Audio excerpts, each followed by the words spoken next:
After much prayer and with the help of Mother Mary, Father Paul Michael began discerning the priesthood with the Jesuits, but later felt the call to be a diocesan priest at the Diocese of Austin, where he's a priest now. Before we continue with some of his life leading up to ordination, it is important to go back and note that him and his family have faced many challenges, especially with tough health battles.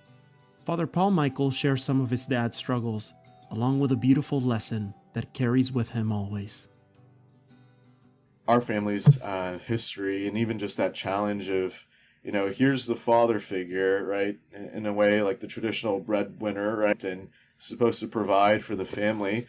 And for me, being the eldest, what's custom for the Filipinos is that, the eldest usually takes care of the family, especially when we get older, right? And so it's a beautiful custom and tradition that the children take care of their parents, and typically the parents will live with them as they get older. So at that time, yeah, my father had essentially a heart attack, and so he had to get a quadruple bypass open heart surgery. And after that, he recovered from it, but unfortunately, he also had to go through dialysis. So a lot of dialysis, and so he was in dialysis for about 5 years, and his health was declining. Eventually, he passed in 2018, right? And so that passing, and I still have the effects of it, right? I'm still grieving in many ways because, you definitely miss them, right? You definitely miss them because they're not here physically, and especially for a loved one who's a relative, and let alone, your father.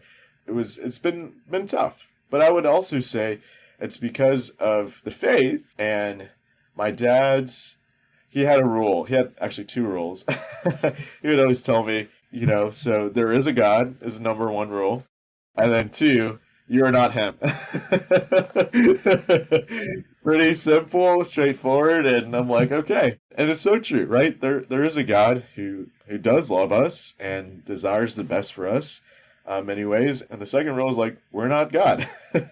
So to be able to continue to trust and surrender in God and trust in God, because ultimately, God loves us so much that He created us. He created us and wanted us to share in this life of beatitude, of communion with Him forever. But even on this earth, He created us for a reason, for a purpose. And reflecting just now, it's just beautiful just to see the witness of my dad's life and how he was able to pass down this great faith upon me, and still till this day, like I know he's here with me in spirit. But yeah, again, the challenges were, just health, and then I guess the typical money issues and stuff, and challenges in that regard.